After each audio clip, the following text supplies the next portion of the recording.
Hey guys, it's me, the Bombay chef Varun, and welcome to Rajshri Food. Ganesh Chaturthi is here, and with that come in delicious delicacies that you do not want to miss. Today's delicious delicacy is a Karanji. Not just any Karanji, a traditional, typical, authentic one. And trust me, the first bite of that is a sure shot trip to heaven. And this won't be possible without my trusted kitchen expert. Who is it, you may ask? Well, it's none other than thinKitchen. What is it, you may ask? I'll tell you. But before that, let me use the Zyliss pan and start with the stuffing of the Karanji. For this, a tiny teaspoon of ghee. And with this, I'm going to add in white poppy seeds and toast them lightly.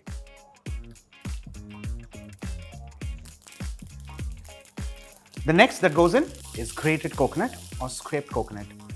Let's mix this well for literally 30 seconds. While the coconut just kind of barely begins to warm up, I'm going to add in jaggery, this regular grated jaggery. Let's mix this well. While the jaggery is getting melted, let me quickly tell you about thinKitchen. thinKitchen brings to us premium quality kitchenware, tableware and homeware from across the globe to a modern Indian kitchen. In layman's terms, it's my best buddy when it comes to cooking. And trust me, after this recipe, it's going to be yours too. Our jaggery has melted well. Let's add in some flavor. In this case, green cardamom seeds, which are freshly crushed. Let's mix this well. You know, the best part about this Zyliss pan is it has a 10-year non-stick guarantee. The jaggery has melted and the filling or the stuffing, whatever you want to call this, is done and ready. Of course, the flame. The next step is to make the outer covering a dough. Let's begin.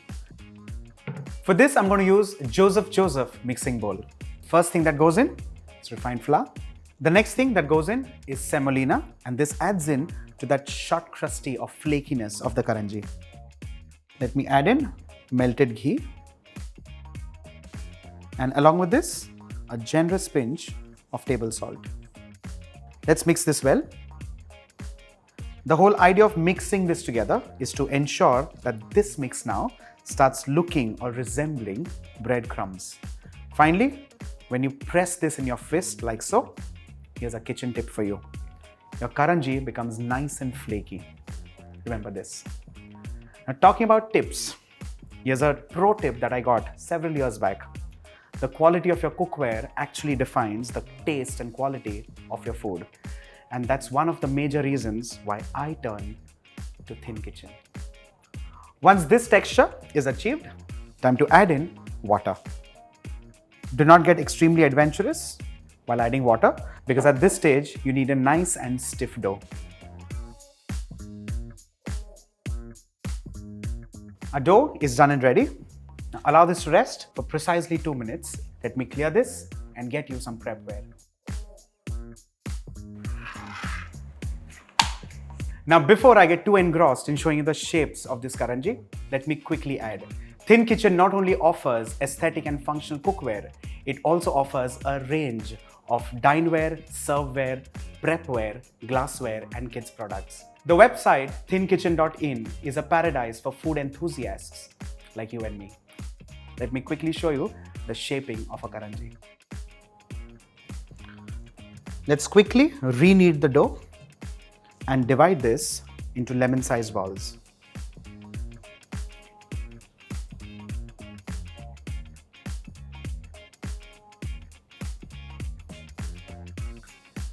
Let me keep the extra dough aside and let's begin with sheeting this into a disc.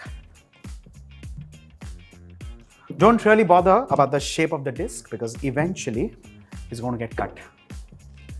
The thickness should be just the way you make a chapati. The next is to take a Karanji mold and place this disc on top of this. You press this lightly to ensure that this now gets beautifully embossed. Very carefully, I'm going to put a teaspoon of the filling right in the center, and we need to apply a little water on the sides like so, to ensure that the two sides get stuck to each other. You press this, applying a little pressure. And with this, your first shape of Karanji is done and ready. And similarly, let's make some more. You know, the best part about this filling is the same filling that you use while making modaks. So whether you make Karanjis or modaks, choice is completely yours. Let's make some more.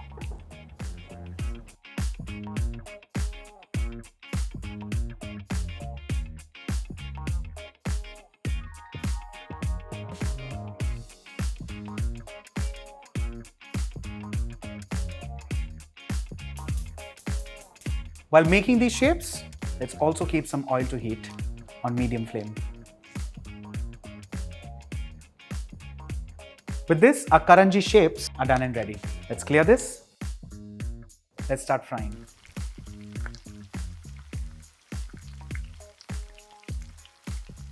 Let's fry these Karanjis on medium flame till they're crisp, golden brown and beautiful.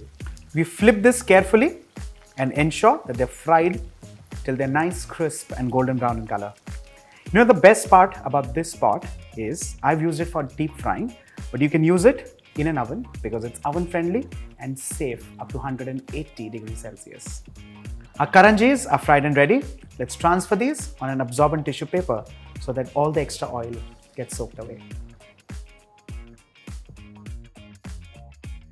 With this, our Karanji is done and ready. And believe me when I say, the secret to this amazing Karanji is this amazing product mix from thinKitchen.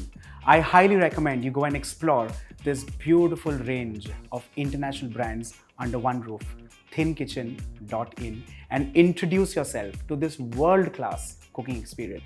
May Ganpati Bappa shower us with lots of happiness and prosperity. This is me, the Bombay chef, Varun, signing off. See you soon.